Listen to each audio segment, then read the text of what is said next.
যদি আল্লাহ তোমার অন্তরে কোনো অসম্ভব দোয়ার বারবার খেয়াল আনছেন, আর তুমি দিনরাত সিজদাতে তার রহমতের আশায় তোমার দোয়ার কবুলিয়তের অপেক্ষায় আছো, তো শোনো, তোমার রব আল মুজিব, অর্থাৎ দোয়া শ্রবণকারী আর কবুলকারী, আর তার বাদশাহী সবচেয়ে উত্তম।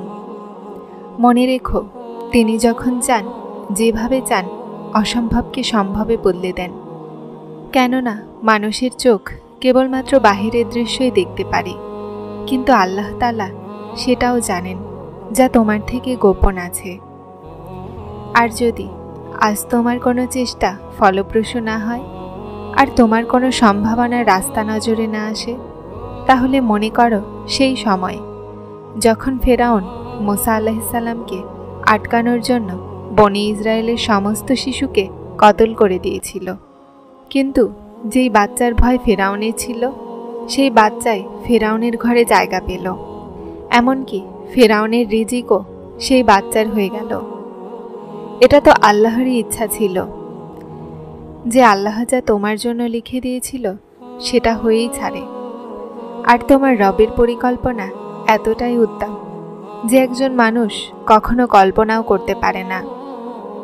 আমার রব নিজেই তোমাকে উত্তর দিচ্ছেন। তিনি আসমান থেকে জমিন পর্যন্ত সব কিছুর কর্মবিধায়ক, আর আল্লাহর পরিকল্পনা সবার চেয়ে উত্তম। নিশ্চয়ই তিনি তার ফায়সালাকে আমলে আনার হিকমত ভালোই জানেন। আর আল্লাহ কোরআনে বলেন, ভূপৃষ্ঠে দম্ভভরে বিচরণ করো না। তুমি তো কখনোই পদাভরে ভূপৃষ্ঠ বিদীর্ণ করতে পারবে না, এবং উচ্চতায় তুমি কখনোই পর্বত প্রমাণ হতে পারবে না। জেনে রাখো, মানুষ সবসময় তার নিজের ক্ষমতা অনুযায়ী সব কিছুকে পরিমাপ করে, তার জন্য সম্ভব আর অসম্ভবের ধারণা করে। যদি সেই রব বিনা কোনো নমুনা ছাড়াই এই দুনিয়া এবং এর মধ্যবর্তী সমস্ত কিছু সৃষ্টি করতে পারেন, উনি তোমার একটা ছোট চাওয়া কিভাবে অসম্পূর্ণ রাখতে পারেন? জানো আল্লাহ অসম্ভব দোয়াগুলোতে কোন কখন বলেন, আর কি সেই জিনিস যা তোমার দোয়াগুলোতে বাধা হয়ে দাঁড়ায়? তাহলে জেনে নাও, তোমার ভাবনাই তোমার আসল শত্রু।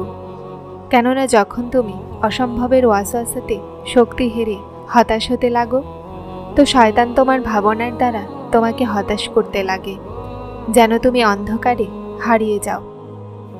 কোরআনে আল্লাহ তাআলা নিজেই বলেন, বলো যে আমি মানুষের পরওয়ারদিগারের কাছে আশ্রয় চাচ্ছি, অর্থাৎ মানুষের বাদশাহদের এই খারাপ ওয়াসওয়াসা দেওয়ার অনিষ্ট থেকে, এবং যে মানুষের অন্তরে ওয়াসওয়াসা দেয় তার থেকে। তুমি অবশ্যই ওয়াসওয়াসাকে তোমার নিকটে আসতে দিও না। হতে পারে যেটা তুমি শেষ ভাবছ সেটাই তোমার কাছে বিজয় হয়ে যাবে। জেনে নাও, যখন তুমি বারবার হার আর নিরুপায়ের সাথে লড়াই করে অটল থাকো, তো বিজয় তোমার সামনে এসে অবশ্যই হাঁটু গেড়ে বসবে। আর যদি তুমি তোমার জীবনে মজেজার তলাশে আছো, তো এই দুটি কথা অন্তরে গেঁথে নাও। মনে রেখো, আল্লাহর ক্ষমতা সব কিছুর ঊর্ধ্বে, আর সেই রহমান তোমার না চাওয়া সত্ত্বেও প্রতিটা সেই নিয়ামত তোমাকে দিচ্ছেন যা তোমার জন্য জরুরি।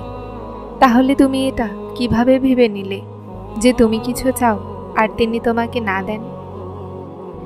জানো, যখন তুমি অসম্ভব চাও না, তো সেই রহমান তোমাকে অসম্ভব ওসিলার মাধ্যমেই দান করেন, যার ধারণাও তুমি করনি। আর যদি আজ তোমার মন বারবার আল্লাহর কাছে একই দোয়া চাচ্ছে, আর সম্ভাবনার আশা তোমাকে তাহাজ্জুদের দিকে নিয়ে গেছে, তো এই কথার ইশারা হলো যে আল্লাহ তোমাকে নিজেই এই মকবুল ওয়াক্তে যাওয়ার তৌফিক দান করেছেন। সেই পবিত্র দয়াময় রব খুব জলদি তোমাকে এই সমস্যা থেকে সমাধান বের করে অসম্ভবকে সম্ভবে বদলাতে চলেছেন। তোমার প্রতিটা সেই অশ্রু যা আকাশকে দেখে ঝরে পড়ে না, তোমার তকদির বদলানোর উসিলা হয়ে যায়। আল্লাহ পাক নিজেই বলেন, হে নবী সাল্লাল্লাহু আলাইহি সাল্লাম, বলো, হে আমার যেসব বান্দা যারা ঈমান গ্রহণ করেছ, তোমাদের রবকে ভয় করো। যারা এই পৃথিবীতে সদাচরণ ঘোষণা করেছে তাদের জন্য রয়েছে কল্যাণ। আর পৃথিবী তো অনেক বড়, ধৈর্যশীলদেরকে তো অঢেল পুরস্কার দেয়া হবে। উনি তার রহমতের জন্য যাকে ইচ্ছা বেছে নেন। আল্লাহর ফজল অনেক বড়।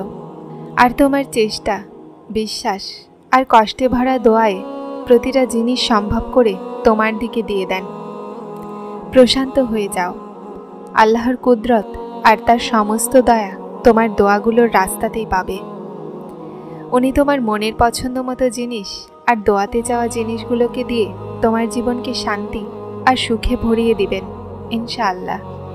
আল্লাহ পাকের কাছে তোমার তাওয়াক্কুল আর সবর করা এতটা পছন্দ হয়ে গেছে যে তিনি চান আর কিছুক্ষণ তুমি এই বিশ্বাসের সাথে তার কাছে যাও।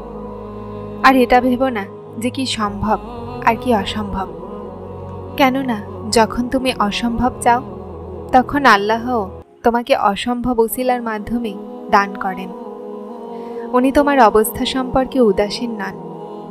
উনি জানেন কোন দুঃখ তুমি অশ্রুতে ভাসিয়েছ আর কোন দুঃখ নিজের মধ্যে লুকিয়ে রেখেছ। আল্লাহর কাছে চাওয়ার পরে অসম্ভবের ধারণা রাখতে নেই। চাওয়ার উপায় শিখিয়ে যিনি তোমাকে কখন থেকে শুনছেন তো জেনে নাও যে সবার সাথে তার এরকম যোগাযোগ থাকে না।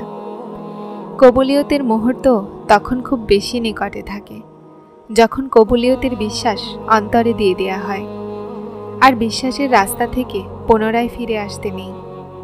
কেননা এটা সোজা সেখানে যায় যেখানে আল্লাহর কোণের ডাকের অপেক্ষা করে। মনকে যখন আল্লাহর ইবাদতে রাজি করিয়ে নেওয়া হয় তখন নিজের ইচ্ছায় হারিয়ে যাওয়ার ভয় থাকে না। মজিজা হয়, দোয়াগুলো শুনে নেওয়া হয়, জখমগুলো ভরিয়ে দেয়া হয়। শুধু ঈমান, তাওয়াক্কুল আর সবরের ব্যাপার মাত্র। শুধুমাত্র আল্লাহর ওপরে তাওয়াক্কুল রাখো। আপনি যখন কষ্টে থাকেন সবর করুন। কষ্ট শেষ হয়ে যাবে, কোনো কিছুই চিরজীবনের জন্য নয়। কষ্টের এই দিনও শেষ হয়ে যাবে, কিন্তু আল্লাহর ওপরে বিশ্বাস হলো তা যা তোমাকে সবসময় দৃঢ় রাখতে হবে। এই বিশ্বাসের দড়িকে ছিঁড়তে দিও না।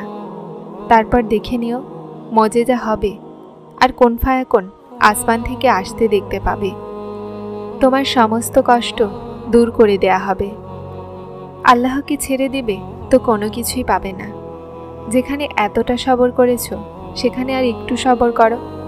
তারপর দেখে নিও যা এখন পর্যন্ত তোমার নসিবের অংশ ছিল না সেটাও তোমার কাছে পৌঁছে দেয়া হবে। দুঃখ করো না, আল্লাহ তোমার সাথে আছেন। তুমি অভিযোগ করো যে তোমাকে তোমার চাওয়া দেয়া হলো না। উনি তো সবার চেয়ে তোমাকে বেশি ভালোবাসেন, তাহলে কিভাবে তিনি তোমাকে খারাপ জিনিস দিবেন? একাকিত্ব আমাদেরকে আল্লাহর নিকটবর্তী করে দেয়। মানুষের ছেড়ে যাওয়াতে দুঃখ করো না। যখন সাথে কেউ না থাকে তো মন আপনা আপনি আল্লাহর দিকে ঝুঁকে যায়। যে অশ্রু আমরা সারাদিন লুকিয়ে রাখি সেটা রাতে আল্লাহর সামনে আসলে আপনা আপনি গড়িয়ে পড়ে। এজন্য নিজেকে একা অনুভব করো না। আল্লাহ আছেন না, তিনি তোমার একাকিত্বের ভরসা। তোমার দোয়াগুলো শুনে নেওয়া হয়েছে, তোমার সবরের ফল লেখা হয়ে গেছে। এখন তোমাকে তোমার সবরের ফল দেয়া হবে। যেন তুমি বুঝতে পারো যে বিশ্বাসীরাই শেষমেশ সফল হয়। আর তকদির তো আল্লাহর এক ইশারায় বদলে যায়। যখন আপনার জন্য সব দরজা বন্ধ হয়ে যায় তো যেন তখনও আপনার মন বলে যে আল্লাহর রহমতের দরজা এখনও খোলা আছে। তাহলে তোমার তাহাজ্জুদ পড়ার খেয়াল আসা তো বিনা কারণে নয়। শেষমেশ কিছু তো আছে যা সম্ভব হতে চলেছে। যেই মুহূর্তে নসিব বদলায়, কিছু মানুষ বালিশে মাথা রেখে শুয়ে থাকে আর কিছু মানুষ জায়নামাজে মাথা রেখে কাঁদতে থাকে। শুয়ে থাকারা খুব সুন্দর খ্বাব দেখে আর ক্রন্দনরতরা খুব সুন্দর তাবির পায়। আপনার ভবিষ্যৎ আপনার অপেক্ষায় আছে, তাই সেটাকে রাতের শেষ প্রহরে খুঁজে নিন। যেই হাতগুলোকে তুমি আল্লাহর সামনে তুলে রেখেছ না, এই হাতগুলোতে একদিন সেই সব কিছু থাকবে যা তুমি কেঁদে কেঁদে চাও। যা তুমি তাহাজ্জুদে চাচ্ছ তা তুমি অবশ্যই পাবে, কেননা তাহাজ্জুদে চাওয়া জিনিসগুলোকে আল্লাহ যে কোনো সময় কবুল করে নেন। তা কখনোই রদ করেন না। তাহলে সন্দেহ তো আসেই না যে তোমার দোয়াগুলো কবুল হবে না। যারা চ্যানেলটিতে নতুন এসেছেন তারা সাবস্ক্রাইব করে হেদায়েতের সাথে থাকুন। আসসালামু আলাইকুম।